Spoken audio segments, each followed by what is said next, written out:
या विसाजी पंत. त्याला तुझा तो ग्रंथ वाचायचा आहे मला. या.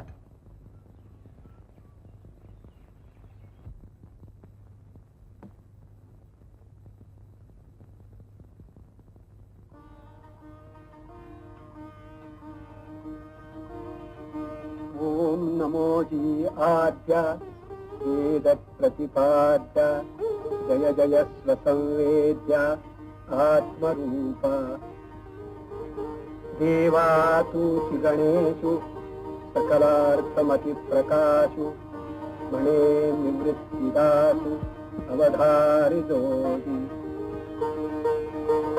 सुवर्णाचे मणी केले आणि सुवर्णाचे सुखयोगिले कैसे मिया जगधरिले सबाह्यांतरी. मनाचा मार न करिता